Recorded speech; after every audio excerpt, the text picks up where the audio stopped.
Hello everyone and welcome to the Artist Spotlight with me, Simi Jackson, and my guest today, my lovely friend George GALLO.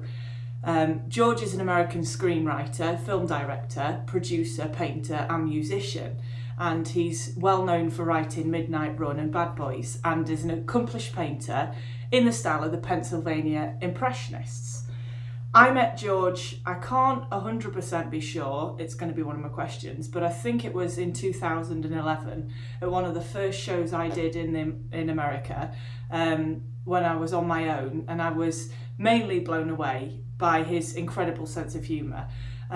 You just can't not love this guy the minute that you meet him, and I've been fortunate to spend time with George and his beautiful wife in their home whenever I'm in Los Angeles. This interview is going to be such a treat, so I'd love to welcome George. Here he is. Hey. Hello, how are you? I'm very good, Cindy. Good to see you. Good to see you. Do you know, I've got so many questions for you, and I put this out on Instagram. I have oodles of time. So oh, good. Well, that's good, because I put so many questions out there. I'd put the feed out that you were going to be on here, and loads of people send different questions in. And it's always more difficult, I think, to interview somebody when you know them quite well. But I'm going to try and get to the bottom of some of my deepest questions. Okay. So my first one for you is that I know that you were brought up in New York, and I want to really ask you specifically about your time in New York and whether you were painting whilst you were there, or you did that as you moved over to Los Angeles. Where did it all begin? No, I started painting very early. I started painting as a kid. I grew up in the suburbs. I didn't grow up in the city. Ah, okay. So the area that I grew up in was Portchester, which is about 45 minutes outside of Manhattan. A lot of it was, it had a downtown area and everything, but a lot of it was also very rural. There were beautiful trees. There were actually some dairy farms out that way. So I fell in love with landscapes pretty early on, and I tried to paint since I was a kid. I mean, I was horrible because I was a kid, but very early on, I was painting in watercolors and oils. That's amazing. So, and then at that point, then you've just carried it then through your life. Would you say that you've painted? Never stopped. I was going to say, is that what it's been throughout? Yeah, never stopped. No, and if I do stop for like short periods, it's really funny. I get kind of anxious or something, and I don't know what's going on, and then I'm like, you know what, I need to paint again. And then the second I'm back into painting, I just relax, and it's like petting a dog or something. I'm just like, I've been painting again the last few weeks, and I realized the second I sat down, laid out all the paints, and I get the smell of the linseed oil and the turpentine, I realized how much I'd missed it. I missed it. Shall I tell everybody what happened a couple of weeks ago? So when I sent you a message, and I'm like, George, are you still with us? Are you still alive? And you're like, yeah, I'm just shooting a movie. And I didn't believe you at the time, obviously. So I was like, I don't know why. I'm a movie director. Why would you not believe I was shooting? Oh, he's not shooting a movie. Yes, go ahead. No, I don't. Well, because in my head, I'm thinking, George is going to be at home. He's going to be in his chef pants, painting away, and I thought, there's no way he's going to be on a movie. So I'm phoning you, and then you call, you answer it, and you're on in the car on your way to a shoot. And I'd obviously got no idea. What was the film that you just shot? The one I just did was a movie called Vanquish with Morgan Freeman and Ruby Rose, and it's a real fun thriller. Mm-hmm. But I was literally going from one part of the set to the other in the car, and then you kept ringing, and I was like, geez, I hope something bad didn't happen, So I'm like, what is it? What do you want? You're like, what are you doing? I said, I'm making a movie. You didn't believe me, which was very funny. Well, so I guess one of my questions, I want to ask you things in this interview that you've perhaps not been asked before, or I don't want it to be a generic, let's just talk about the movies and let's just talk about art in general. I want to talk about George. God. Yeah. Okay. Well, so I want to know, how do you switch off from making movies to then balancing that with art? Because if I'm totally honest with you, a lot of people can be good at one or good at the other, but you're brilliant at both, and that's not me blowing smoke. That's the truth, you know. So how do you do that transition? How do I switch off from one to another? Yeah. Yeah, it's interesting because making a movie is you're around a lot of people. You know, obviously you can't direct a film by yourself. You need like several hundred people. You know, you need actors and you need crew people. You need a cinematographer. You need an editor. You know, in post production, you need a composer that you work with on the music. You need sound people, sound design people, production designers, and these are all people you work with. So it's like it's a very big, chaotic kind of endeavor. Lots of energy. It's completely exhausting and exhilarating. And when I'm done with it, other than my wife, I don't want to see a single solitary human being. You know, it's just like I'm done with it. I'm done with people. I'm done with explaining stuff. I'm done with standing on a street corner at 4 o'clock in the morning trying to fake a rainstorm. I'm finished with all of that. So then I need quiet. And art, painting, is the most personal, quiet time there is for me. And then I just go into that, and then and I love it, and I'm with nature again, and I'm with the trees, and I'm with because that's what I paint. I paint landscapes mostly in plein air. Well, lately I've been doing more stuff in the studio, so now it's more like 50-50. But I'm quiet, you know, and I take out the paints and I mix the paints, and I paint. I'm obviously left-handed, so I start working on something that's like, it's one is relief. One is like an adrenaline rush, and painting to me is just like it's just chill. Yeah. Do you know? Does it play into the two? That's like something I really wanted to know. That, for example, like when you're imagining a scene and you're writing like you do, are you able to visualize things better, differently because of the talent of then pulling in painting? You know. I do see things, in my head. When I'm writing a scene, I obviously see it. You know, I see how I'm going to shoot it. What's interesting about making a movie is, yes, I see it very, very clearly when I'm writing. You know, and this is how it's going to work and blah, blah, blah. And then you start looking for locations, let's say, that match something that you had in your head. Yeah. But then you get to the location and you're like, oh, this is even better than what I had in my head. And then you sort of have to make adjustments to that. So, but yeah, I mean, to answer your question, I do pre-visualize everything. You know, I think you have to. I mean, if you're going to direct what you're writing, I obviously I lean on the cinematographer to help realize, whatever I've got in my head. And I've worked with some great cameramen, but I have to give them something to start with. Like, we're in a dark world. We're in a world of hard edges. We're in a world of high contrasts. We're in a black and white sort of world. We're in a highly colorful world. You start in that area. We're in a chaotic world, which could mean handheld cameras, so there's always sort of jittery. It all depends on what you're trying to find. I always painting and directing are not dissimilar in that, you ask yourself, okay, what am I trying to say? What's this story really about? What are these people really going through? How do they feel about their environment? How do, what do you want the audience to feel? And so you try to find technical means to help tell that story. Same thing as paint. Right. You pick one color over another color because you're trying to say something about that. I mean, when I paint outdoors, I try to make it look fairly realistic, but at the same time, I'm not trying to slavishly reproduce what I'm seeing. I'm trying to celebrate what I'm seeing. So I'll push the colors, Is that because of your appeal to Impressionism, or is that just the way you want to paint, or? I mean, I think it's both. I think, I love the Impressionists, I always have. And to me, it seems, look, everybody has different tastes, to me, it seems sort of ludicrous to just sit there and copy what you think you're seeing and not be a part of it. I guess you're sort of a part of it just by virtue of the act of doing it, but I don't know. I just, I'm a big gregarious person, as you know. So obviously, I want to celebrate what I'm seeing. If I see something that excites me, I'm going to really go for it. So. Do you know? You've just What? reminded me of the time. I know. What? Can you remember when we were in Monterey?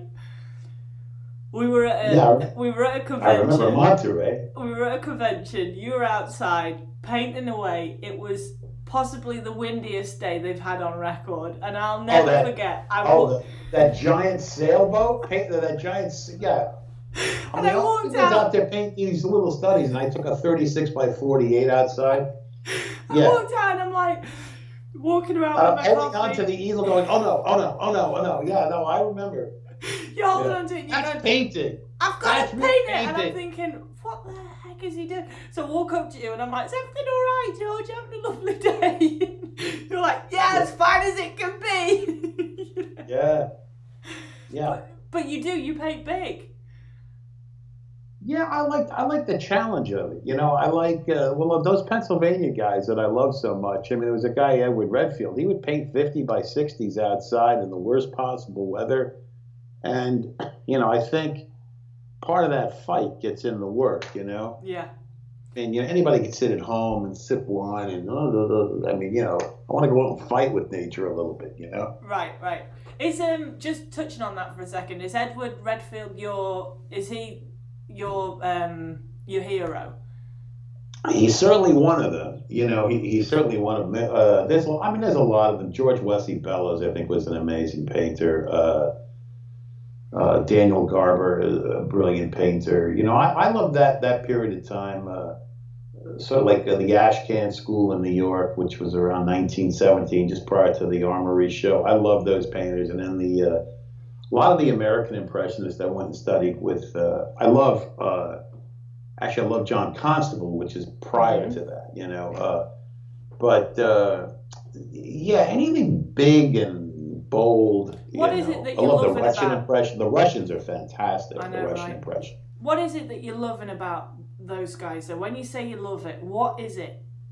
Try and explain. It's just passion. It's just passion. It's in your face. It's passionate. It's loving. It's it's like a big raucous party, or something. It's really, but there's still something highly sensitive about it. Mm-hmm. So it's a really yin and yang going on in the work. You can't. It's not just a big loud mess either. Mm-hmm. So what about this question then? If you had all the money in the world, like infinite amount, which painting would you buy if you could afford to from any one of those guys? Oh wow, that's a great question. What painting would I buy? I don't know. There's a couple. I don't know. There's some of those George Wesley Bellows paintings that he did. He did these giant paintings. In the wintertime, he did the Looking Across the Hudson River that I just think are remarkable. They're just, it's really funny. I went to a show of his, and it just, I don't know. I just saw this one giant winter scene he did looking across the river, and it was better than life itself. And I just sat down on the bench in the museum, and I was staring at it, and I was almost like, I couldn't breathe almost. I was like, geez, this is just as good as it gets. And I remember a person rushing through the museum, took a peek and walked out, and I was like, how did that idiot just walk past that? I mean, it's like, like if God came to earth, like, hey, God, nice to meet you, but like, it's like, what are you kidding? How do you walk past that? But I know, right? Yeah, but then you'll probably find them in the end room looking at the canvas that's blank. Yeah, they're getting a sandwich down in the cafeteria because that's more important, I suppose. But I guess, look, in the end, you have to do the stuff for yourself first, because I think if you're doing anything for accolades, you get into trouble because you can never. I know people who do it for accolades and they can never get enough accolades, and they're always miserable. Mm-hmm. So I've gotten rid of that idea. It's like I have to do it for me, not in an ego way. I just got to do it to make me happy. Mm-hmm. Because if it makes me happy, then somebody else liking it is a bonus. Mm-hmm. You're always working like you're juggling, to entertain people. It's never enough. So it's like that one I tried to chuck as early as possible. What about the idea of teaching? Have you ever taught? Would you ever Yes, teach? I have. I like teaching. I enjoy it because after a lifetime of thinking about these things, you have all this stuff in your head, and it's nice to just share it with people. Mm-hmm. So I think mostly that you don't feel like you've wasted your life, wondering, how do I get that shade of green, or but all of this stuff to me is just about observing, observing nature, and the best thing about painting, to me, like the painting part of it, is the painting itself almost becomes secondary. It's strange. It's like the painting becomes a byproduct of this experience of communing with nature, where you're just so appreciative and so happy to be alive and so in love with something that the work itself almost becomes secondary. Does that make sense? Mm-hmm. You're just in a celebratory, happy mood, and you're doing this thing, and this was the byproduct of some great moment. Do you have? I mean, this might sound like you can't actually answer it, so just say no if you can't. But do you have like eureka moments? Have you had parts where you've had like these breakthroughs with your paintings that you think that's just made me up a level? Yeah, I think it's really, yes. It's they don't. Yeah, I mean, I've had a couple. Where like, oh, huh. I said, boy, these are good questions. Let me. Yes, I've had them.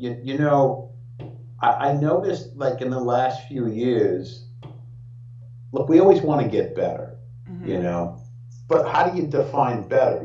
It occurred to me that I said to myself a few years ago, I said, I'm getting better at this, and I was like, well, what's better mean? I'm still using the same, 7, 8 colors. I'm still using the same palette and the same canvas, and I'm still holding the same brush. And I'm still dipping the brush in the paint, and I'm putting it on. So how am I getting better? Because it wasn't like some technical thing, as it generally isn't. I started to realize I was becoming more observant.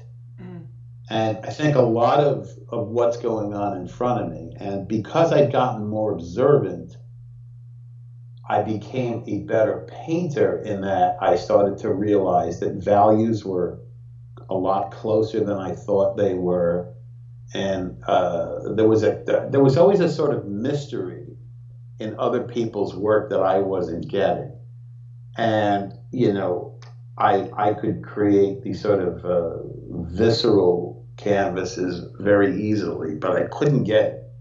There was a sense of mystery that was missing for me, and I couldn't figure out how to do it. And I would see it in other people's work. But then for me, I figured out one day I was looking at something, and it occurred to me that those values are a lot closer than I've been painting them. And a lot of times things were just being differentiated by being warm or cool. And because something was warmer, it wasn't necessarily brighter in value. It was just warmer. So I started playing around with those ideas, and I was like, holy cow, this is really a real eye-opener. And then another time, I was looking at water running over rocks, and I was looking at it, and I was setting up the easel, and I kept looking at it, and it occurred to me, these seem like minuscule things, but it occurred to me that the white water, which one might just use some version of white paint, or I was looking at it and I was like, the top part of that white water is warmer than this other part of the white water is just a tad cooler. And I was like, wow, I need to look at that. And then I was looking at it, and then I started playing around with it. I couldn't believe the difference. There's a very subtle difference, but it was a truth. that was going on in nature. And so those sort of observations were definitely another one. Oh, another one was that you make assumptions sometimes when you're working and you realize you're not really looking. Like because the sun is bright. You instantly say to yourself, all right, the shadows are, the shade is cool in temperature, which, there's a phone ringing down the hall, which, you hear it? No, but I'm wondering if you can hear the fireworks outside too, because it's No, bonfire night yeah. here. So. But so a lot of times you'll just start painting cool colors and you're not really looking, and then then I got a little, again, I realized that just because the light was warm, it didn't necessarily mean that the shadows were cool. And then I looked at them, I said, those shadows are also a little bit on the warm side. So the painting started to warm up. So I learned to really look, Can I ask you, do you do little sketches as you start to do what you're going to do or not? Are you that kind of person? Yeah, I do. I mean, I don't do I'm not a highly organized. I don't have necessarily a set pattern, but as a general rule, I will do thumbnail sketches where I want to find the best possible design for a painting before I do it. The other thing is too, if I've learned anything, is I don't want to get into trouble once I start working. And then generally you get into trouble because you didn't think about something before you started. And I don't want to box myself in so much that I have to follow a formula to get through the painting. But at the same time, this is my subject. This is my warmest area. This is my coolest area. I'm going to, focus on this. I'm going to maybe, darken this area. I mean, you have to, this is going to be my foreground element, middle ground, background. I try to work all of that stuff out in advance. This way I can work. It'd be the same thing. It's like walking out of a movie set and you're not exactly sure what you're shooting that day. I mean, you can't do that. You have to have the script. You have to know what you're doing. It doesn't mean you're not going to play with it. Make it better, hopefully. And then there's like happy accidents. Like when you're painting, sometimes some people happen, you go, oh, wow, that's cool. And then you chase that a little. It's the same thing like if an actor starts improvising when you're directing and you go, well, that's far better than the text in the screenplay, and then you chase that, you work with that, so you have to be open. But at the same time, you have to have a foundation that that's good because that'll work, because you don't want to do something that's going to screw up the entire movie. Right. So let me ask you on that idea then, because I mean, some folks who don't know you, well, first of all, I'm going to put it out there and say to everybody, try and find George Gallo's website, and I will personally give a free brush to the person who finds it. But, you are very ex-directory at the best of time, which is why I think it's amazing that I can just text you and be like, what are you doing? Because I feel like there's a select few of us that just have to check you're still breathing. Because I love you. But I love you too. My question really is to do with like pressures, and so you work for yourself a lot of the time when you're at home, and it's that release that you're saying that you want from when you're on the job. But then what about then, for example, preparing for a huge show, which a lot of folks won't know that you did the Butler. It was the Butler Museum, right? How many pieces were there? Was it? Well, it was. I swear it was over 50. Yeah, I think it was like 75, 80 paintings in the Butler show. And I mean, how do you prepare for something like that then, George? Because you mean like the pressure of it? You mean, or just in general? I mean, like, prepare for that amount of paintings, knowing that many people are going to be watching what you're doing. Choreographing in your mind how they're going to tie into each other. I mean, it's serious work. It's not just a one-day thought. I'm sure the preparation behind it was huge. So how do you mentally prepare for something like that when you're gearing up for it?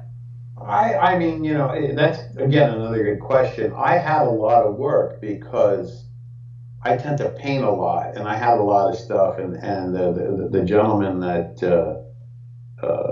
was the curator of the museum, he went, I just sent him, I mean, I flat out admitted, I said, look, I don't know what I'm doing here. I said, so he looked at several hundred pictures I had taken, and he and I picked out the paintings together. So in other words, what you're saying is, the other thing that a lot of people don't know, but I do know because I've seen it, is that you emptied your garage. Yeah, I mean, I have a lot of paintings. I'm always working, you know. I have a new name, by the way, for the garage. I don't know if Say what? I have a new name for your garage. Which is? Gallerage. No. The Gallerage. Yeah, I love that. The Gallerage. Yeah, that was my thought. We're running out of room in the Gallerage. I mean, I've got paintings stacked in other rooms, and you know, I've sold a fair amount of work, and then there's stuff in various galleries. Yeah, but I'd say again, what people probably don't know by this is how often you paint. I mean, you're not just doing it every now and then. I know when you're on a movie, that is your line of work, so that's what you're doing. But when you're home, you're pretty committed to then making painting. You know. Yes. So at that point, how many paintings are you doing in a week, month? You know, or? Well, when I'm really in it, I mean, I easily do a few a week. Yeah. Yeah. You know, and I just go and go and go and go. I mean, and for me, it's not work, and one always leads to another one. Mm-hmm. You know, like a little something magical happens in one, but it's very fun. And then that leads to another one that leads to another idea, and I think I'll explore this. But then I do start to burn out. I notice, because then I'll start painting a few that they're a little lackluster. Mm-hmm. And that means like I'm kind of burned out now, and then I take a break, and then I always say the same thing to Julie, my wife. I'll say, you know what, I'm not going to paint for a month. I've had it, you know. I just can't see anything. I don't feel anything. Blah, blah, blah. And then you're driving down the road 2 days later, and you go, oh, look at the light on that. Yeah. Boom, you're back in it. It's like, you know, yeah.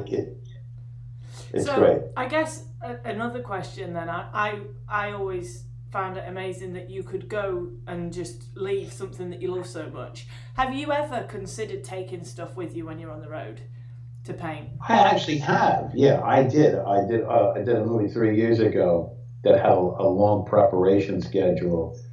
So I had 10, 12 weeks, and I was in Alabama. Mm-hmm. And it's funny, I didn't know very much about Alabama, and I had sort of this view of it looking like a southern city, you know, like Georgia, like Savannah with wisteria and all that. I couldn't have been more wrong. Alabama looks almost like Vermont. You know, it has lots of rolling hills and beautiful trees, and so I brought a bunch of painting gear with me, and on weekends when I should have been working on the movie, I would run off and paint, you know, and I made a whole bunch of these like 18 by 24 field studies, and then I ended up giving them out to everybody who worked on the movie, because I didn't want to take them all home with me. So I was like loading up my stuff. I was like, hey, anybody who want to pay? I don't want to take them home. So the producer got a couple, the actors got a few. Yeah. I was going to ask you about people that you work with, and if anyone that we might know paints, or do you ever talk about this life? Because it's like, it really is two lives. I mean, as much as I love hearing about your art life, of course I do, I know a lot about you now, so I find the movie things like, what, and they did this, and who did what, and you're doing what, because it's so alien to us, you know, or to me anyway. So I wonder if... It's a little alien to me too, still, after all these years. I mean it. I'm not just saying it. I came from, as you know, I come from very working class, humble beginnings, and the fact that I went out to Hollywood with some scripts under my arm, I still pinch myself that all this stuff happened. So it's alien to me too. I mean, I walk, sometimes I walk on a movie set and I realize I'm the director of this ridiculous mess, and people come running up to you asking you questions, and you're like, well, I guess I better answer them. I'm running this thing, you know. So but I'm always shocked by it, you know. And I'll tell you though, I love the process of painting, I don't love the process of making movies because movies to me are very chaotic. And I thought when I was younger, oh, I'll be a movie director and I'll be there with a megaphone and, all that stupid stuff you think when you're a kid, and then you get, you make a film and you realize the reality of making the film and the pressure of making a film.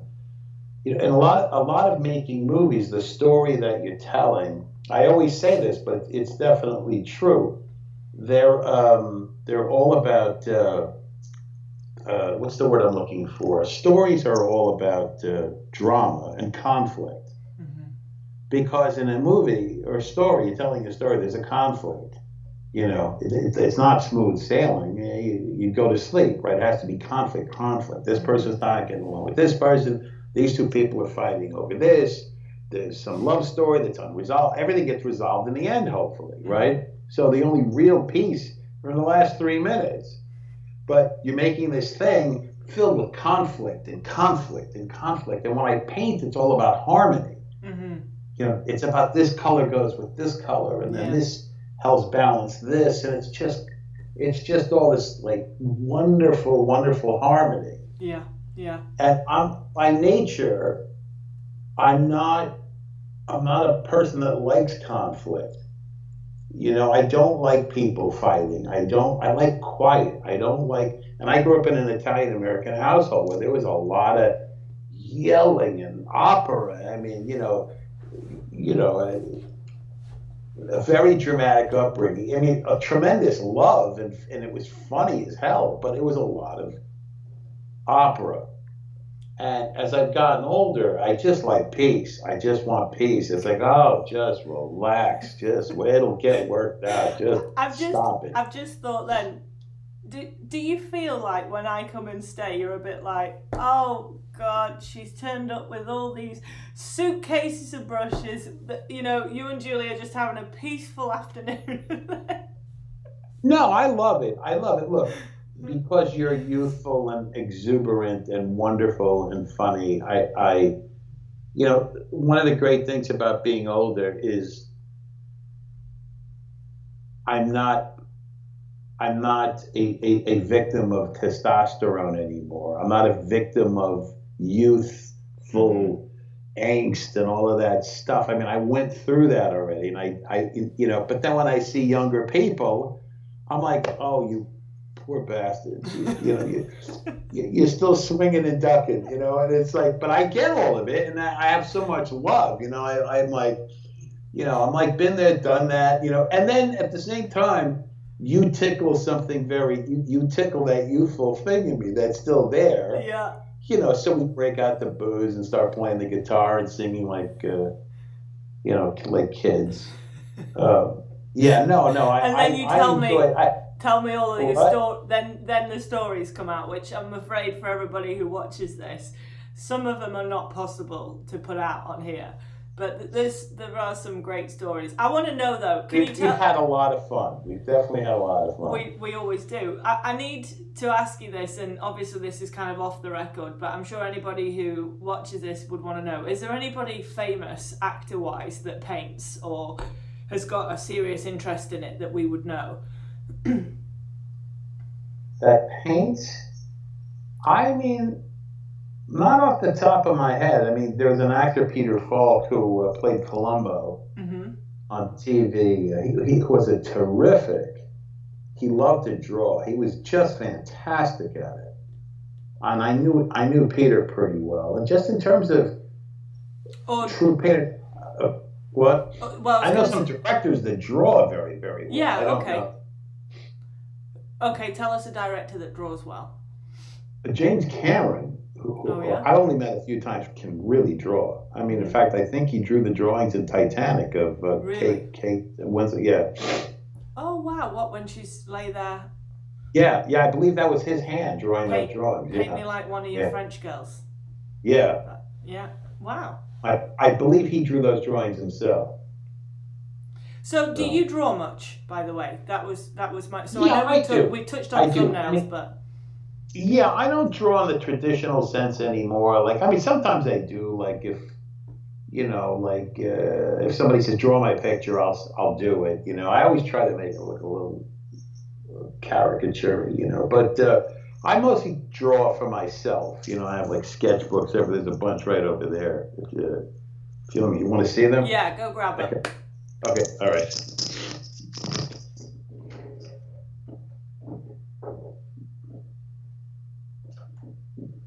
This should be fun. I hope you guys are enjoying this. This is a treat. George doesn't usually come out very often. Yeah, they're more like they take notes, you know. So they're not what I would call great drawings, but you know, this is like something I saw in Vermont. You know, hold it a little closer up to the camera. It's like, oh, nice. Yeah, just things that I see. You know, I mean, they don't even make sense to me sometimes when I look at them. You know, they're just like quick things I see. Like, can you see that? I mean, they're just notes to myself. You know, on stuff I see my trees. George, you know. are you doing them when you're driving? Well, Julie always calls me Mr. Magoo, you know, because I'm always. This is something I saw on Taos, you know. You know, I don't do it when I'm driving, but Julie gets very nervous when I'm driving because she can tell I'm looking at things and spacing out a little bit. Thinking about a painting. Okay, I've got a question for you. If you've got 3 colours on the palette, which 3 are they? You're only allowed 3. Well, they'd be your 3 primaries. Okay. Oh, you need. I'd say not allowed to use primaries. Which 3? Oh, not allowed to use primaries? Orange, green, and purple.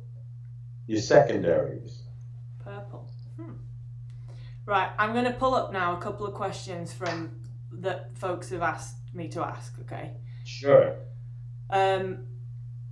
Okay. Oh, this was a good one. If you could bring back 3 artists that are no longer with us, who would they be and why? And then my question added to that was, and which drink would you serve them? And what drink would you serve them? Yeah. I mean, 3 painters that I would really like to talk to. That are not with us anymore. Yeah, I mean, I'd love to talk to Van Gogh Mm-hmm. because I think he was just complete passion, Yeah. unbridled passion. He was probably nuts too. Yeah. Which makes him even better to have as a friend. But probably Edward Redfield because he's no longer with us. He was a major influence on me, and probably George Wesley Bellows. And what would I serve them? Mm-hmm. I think Redfield was a Quaker, so I'm not sure if he would drink. Oh, okay. But what did Van Gogh drink? That absinthe? Is that what they call it? The stuff that makes you trip? Oh, absinthe, yeah.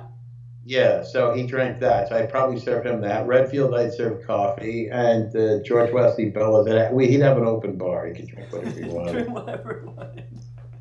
I went to an absinthe bar once in Belgium, and it was. What is it like? It's strong stuff. But this place had got like particularly strong stuff that they weren't allowed to serve you a chaser.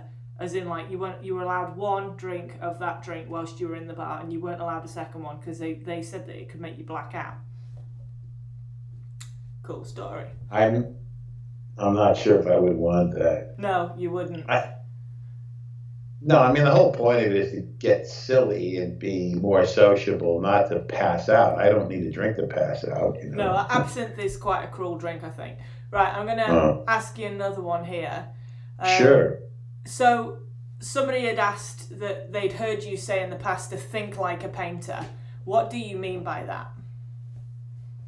Well, that's interesting, to think like a painter. You know, the best quote I ever read was from Robert Henry, who was another amazing artist who wrote a book called The Art Spirit. Mm-hmm. And he said a quote that really resonated with me when he said, "I never set out to create good art, but I lived a life where good art would become inevitable." So I said, wow, that I get. He was always in that state, no matter what. He was always thinking about the work. He was thinking about nature. He was thinking about love. He was thinking about romance. He was thinking about his love of people. He was thinking about just goodness, good things, And eventually, from that pool comes good work. Mm-hmm. It has to. If you're in a horrible, angst-ridden, horrible place, I don't see how good work could ever take root. Mm-hmm. And if you manage to do something good, it's probably an accident. Mm-hmm. So I try to stay in that happy, loving state all the time, mm-hmm. No matter what gets thrown at me. And a lot of times when something bad comes my way, I'm like, all right, this is a test. I don't. I've surrendered to a higher power years ago. I'm like, well, all right, God, I guess I'm supposed to go down this road now, and I'm supposed to learn something, here, And so I think once you get into that mindset, you're not at war all the time. Yeah. If you're at war, you can't fight nature. Nature's going to kick your ass. Mm-hmm. You can't fight God, whatever that is. So, all right, I'm going. This is where I'm going now. You know what I mean? I think once you surrender to that idea, not that you don't have goals. I mean, obviously I'm goal oriented, but the way you get there isn't always the way you plan. So once you surrender to that, life becomes a lot easier. Mm-hmm. Mm-hmm. I want to be in a constant state of anger all the time. So thinking like a painter, then you're saying thinking like a painter is a lot of times, you have to be analytical in a different way. It's like if you look at something, you have to look at it as a painter. Like I've had people say, "Oh, I can't paint clouds," or "I can't paint trees." I'm like, "Well, I don't paint trees or clouds either, but I can paint a warm grayish shape against a blue shape mm-hmm. with a soft edge. I can do that, mm-hmm. and it looks like a cloud. Right. I can't paint a tree, but I can paint a puffy greenish shape that's warm on one side and cool on another side, that has a sort of cylindrical sort of thing at the bottom of it. It looks like a tree all of a sudden. And if you can see things in very simple terms, if you can see them as paint, right. Because we're not, like I keep saying, we're not slavishly trying to recreate nature. We're commenting on nature. Mm-hmm. The best paintings ever painted, you don't walk into a room and go, oh my God, it's a photograph. No, it's a painting. It's an interpretation using paint to explain your feelings about something. And it takes a long time to not to see things, but to learn to re-see everything. Yeah. Yeah, I get you. Yeah, and I think that's what you're looking for. Think like a painter. Mm-hmm. Don't see it as rocks and water. See it as shapes. See it as a design, warms and cools and hard edges and soft edges. Mm-hmm. And once you start seeing it that way, then you can interpret it. Mm-hmm. That was very well answered. Thank you. Okay, next one. What did you do before you were a movie director? I was painting, I'm very lucky in that my career started pretty early, I was painting a lot. I started writing screenplays. I was always writing short stories for myself. I wasn't published, but I loved stories. Mm-hmm. I loved anything with humor, so I was always writing, and I loved to read, and I loved words, and I loved paintings, and I loved movies. But I got lucky in my 20s. I wrote a few screenplays that I sold, and then suddenly I had I've got this writing career, and then I kept painting for myself. I didn't have to go, gallery to gallery hawking my paintings. I was like, it seemed like such a nightmare to me, but because I think movies are more designed to be, entertainment for the masses, as opposed to painting to me seemed a little more personal. Mm-hmm. And then I said, I can just paint for me and make movies for the world, and it seemed like a very ideal situation. I want to just say something on the record on that line of writing. How many times now have I asked you if you will include a brush maker or a brush seller within your movies? I will do that. I've asked. You've asked. You've asked. Well, the last thing I did was a murder mystery, so I didn't see where I could fit it in. The one before that, the one with the movie I did, I've got one coming out with Robert De Niro. It's a great cast. Tommy Lee Jones, Morgan Freeman. That's just a big crazy comedy. There was no place for a brush maker in that one. There's always a place. A good writer could slip me in. I suppose. And a bit of product placement. We need more people painting in your films. Okay. And well, it was a period piece, so what? That one was it took place in the 1970s. Rosemary brushes didn't exist yet, but the next one there'll be a painter. Okay, everybody heard that. We all heard that. On that line, I want to just bring into this a story. Can you actually remember when we first met?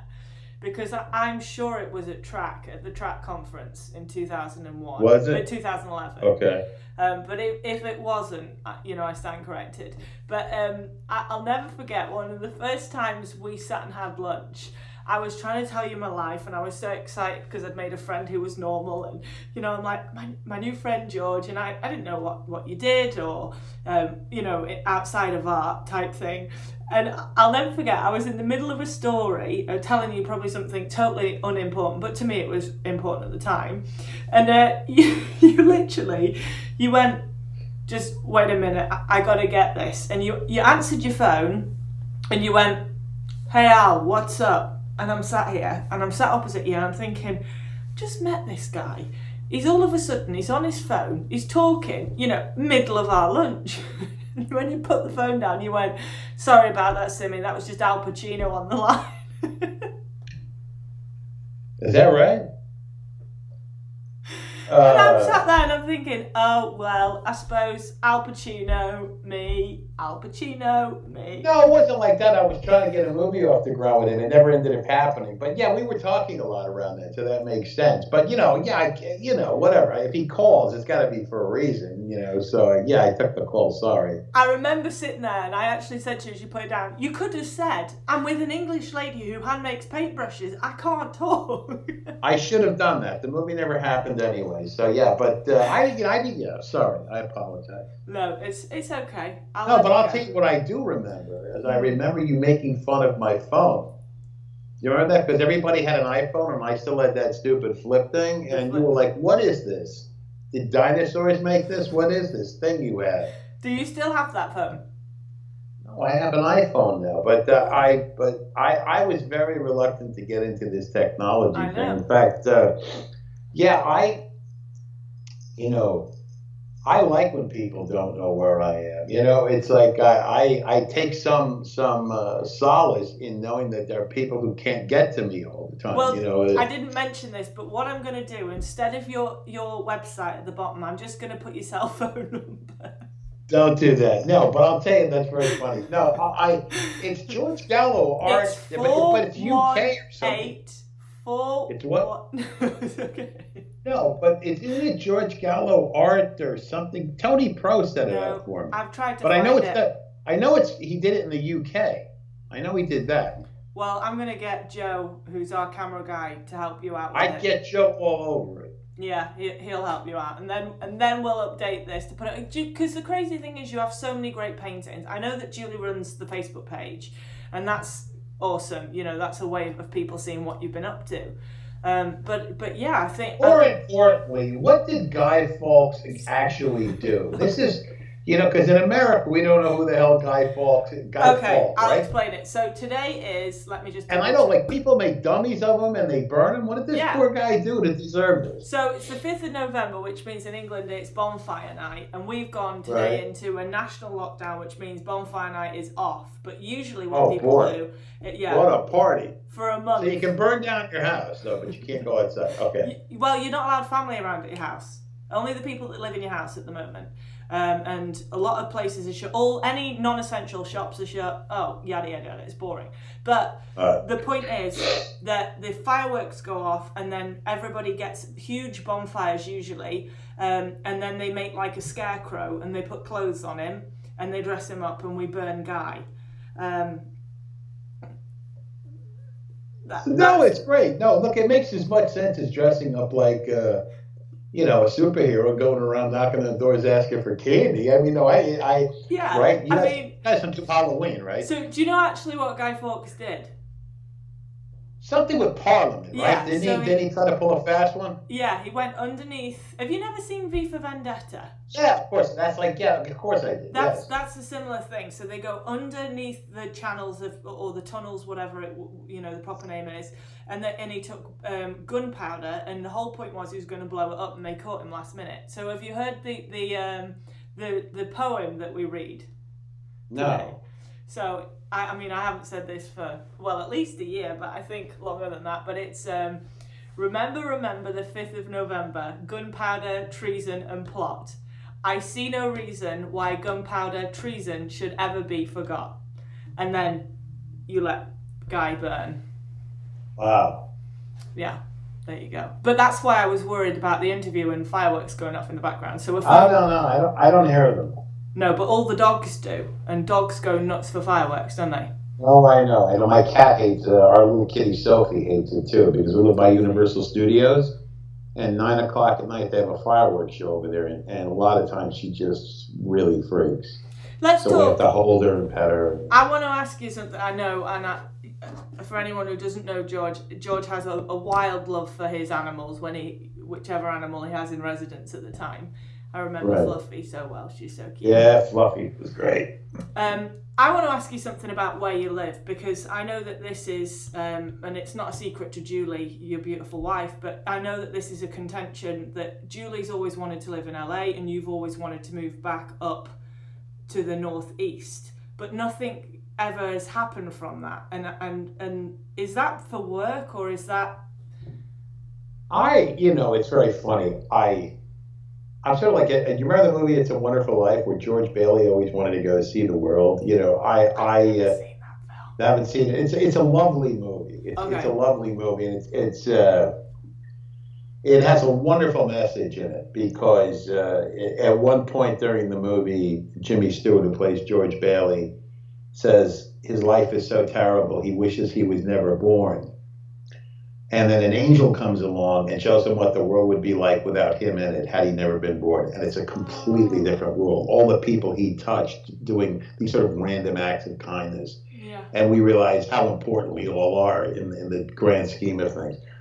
But throughout the whole movie, he kept saying he's going to go see the world. He wants to go here. He wants to go there. But fate always kept him in his town.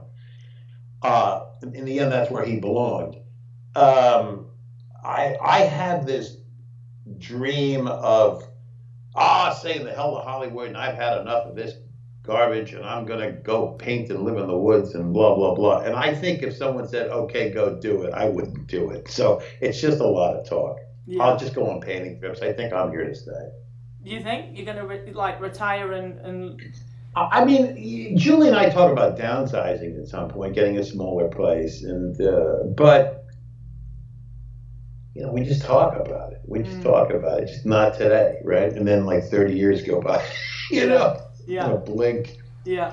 I do. When the COVID thing is over, God, this thing is just ridiculous. When the COVID thing is over, I do want to pack up the car and go on a painting trip. All the places that I visited in my youth. I definitely want to do 100 paintings for real of all of these places that I have in my memory.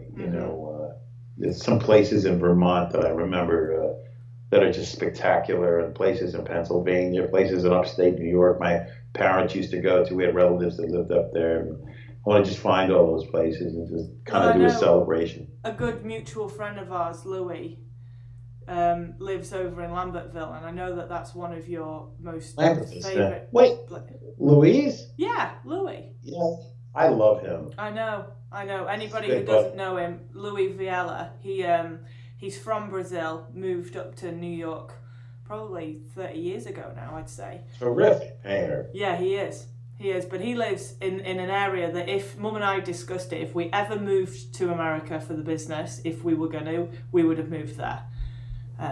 That's exactly where I would want to land. I love Lambertville and New Hope, Pennsylvania. Those are my two favorite places in the world.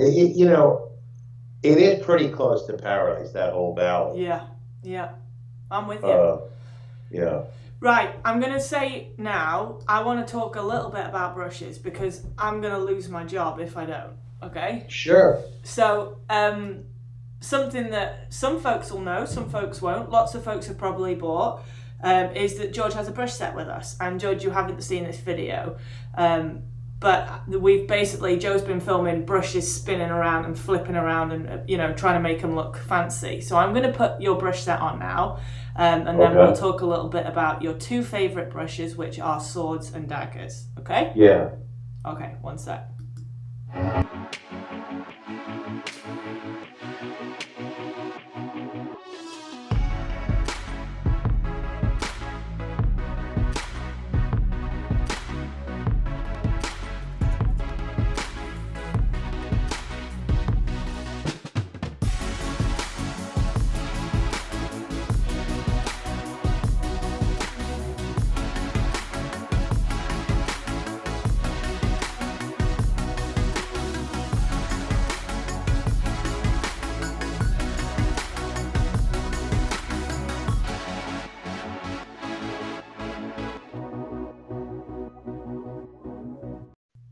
There we go.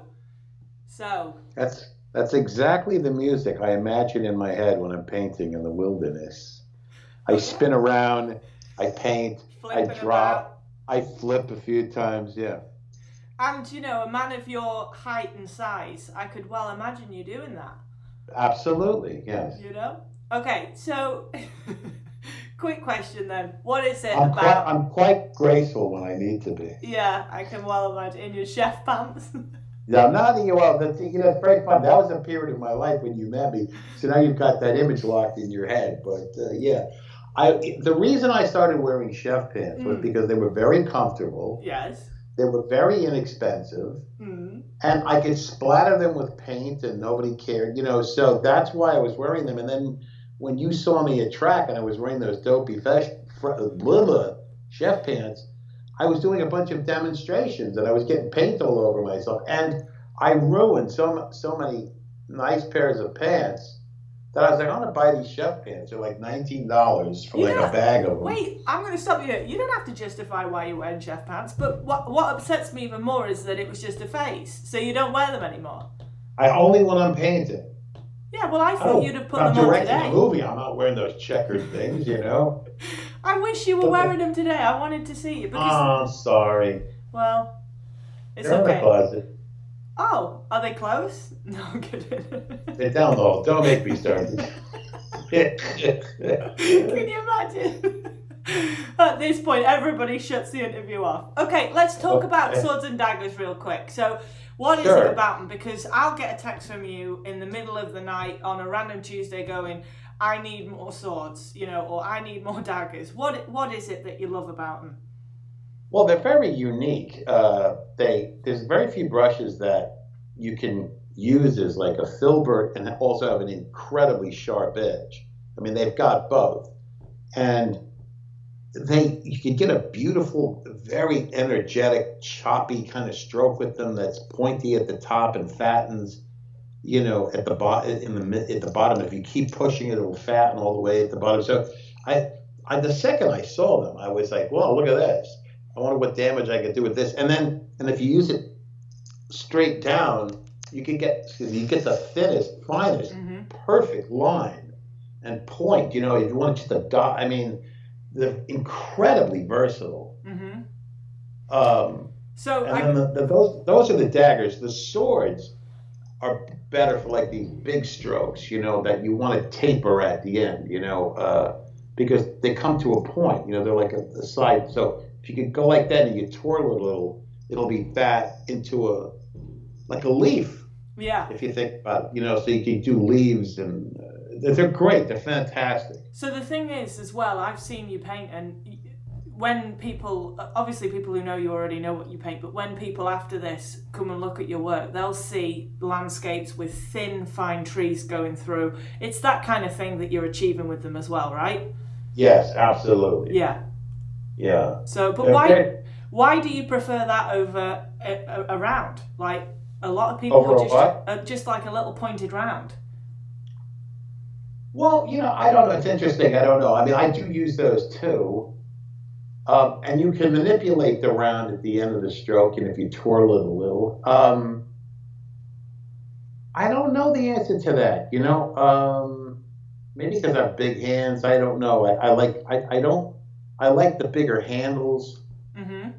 I don't know. I don't know. They're just very versatile to me, and I don't. I know I've seen a lot. I've seen other painters paint, obviously, and sometimes they're so wonderfully meticulous and Particular. like I've watched Richard Schmid paint, Mm-hmm.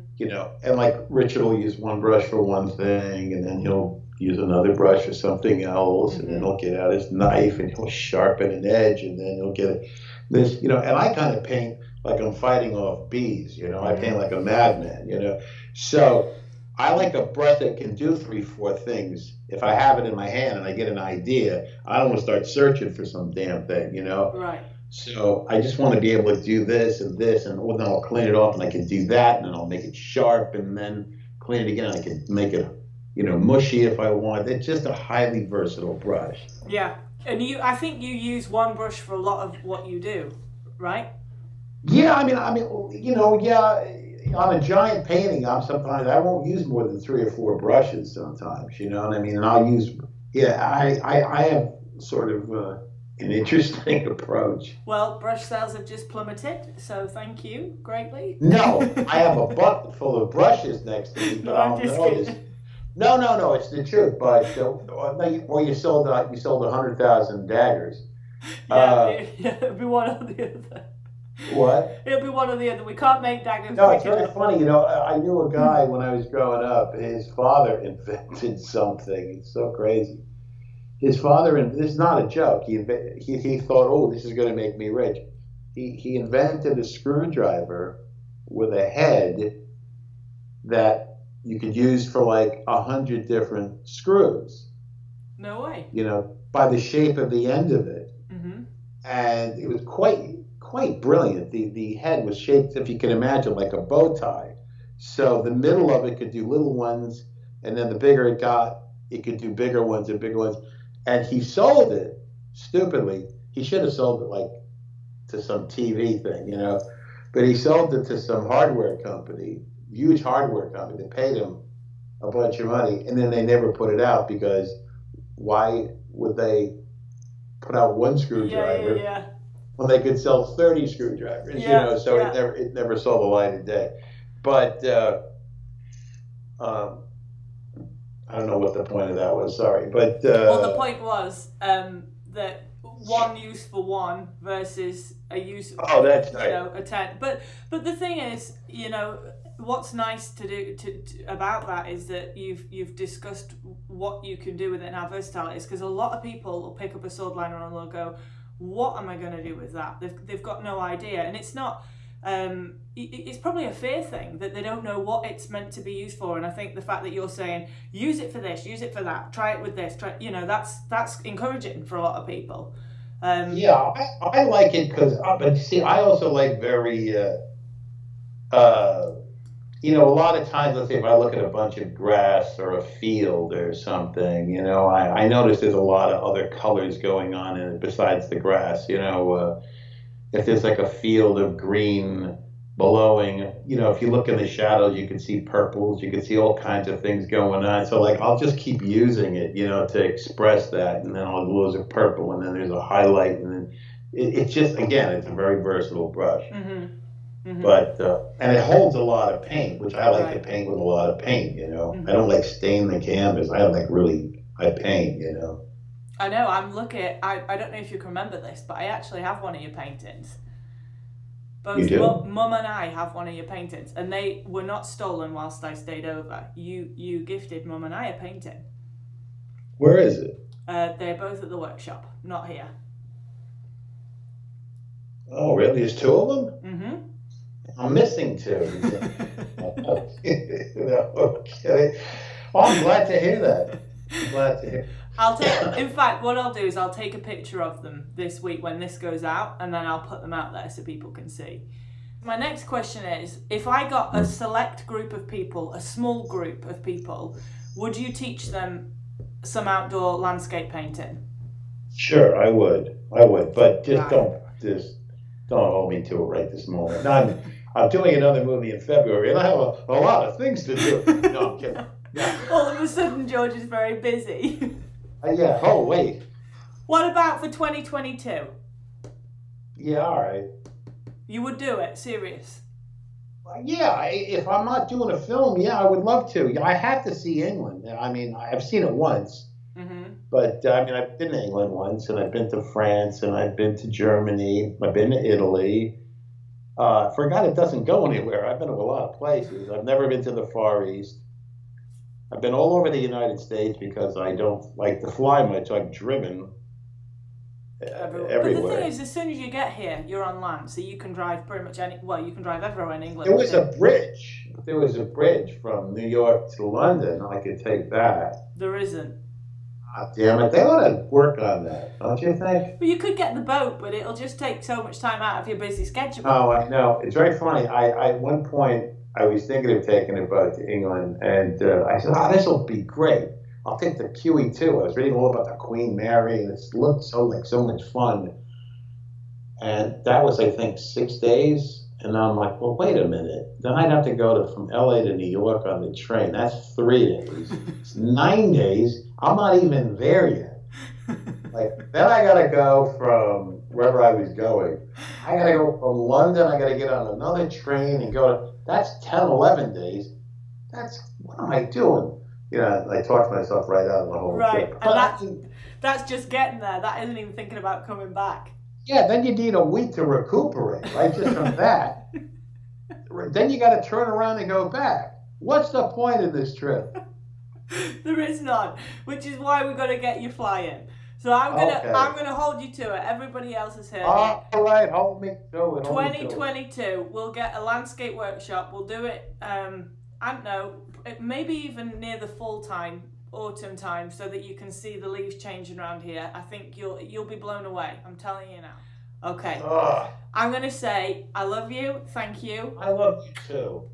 And I really want you to know this, that Mum was going to surprise us and be here today, and just pop up and be like, hi George, but we have this lockdown and she can't even come into my house. So that's scuppered that plan. But I want you to know we're grateful for all you do, and thank you for always supporting me and my mum. We love you. You got love you too, and thanks for this. And I have to tell you something, without a doubt, and this is not a shameless plug. I'm just doing this because I mean this. Without a doubt, your brushes are the best in the world. And I felt it the second I picked one up. When I remember, it was in Carmel, I think. I didn't know you guys, and I bought a few, and I'm like, wow, these things are different. Just holding it. Yeah. And I was like, wow, this is nice. And I couldn't wait to paint. And then I did a demonstration with them. And then when I washed them, I was like, wow, this is a white bristle brush. And all the paint came out of it. It's still white. I couldn't believe it. And I'm like, damn, these brushes are great. And then I got to know you guys. So anyway, yeah, thanks for making such amazing brushes. Thanks, George. Well, we love you back. Thanks for not telling the story where I ended up in the bushes. Okay, on that note, bye, George. Bye.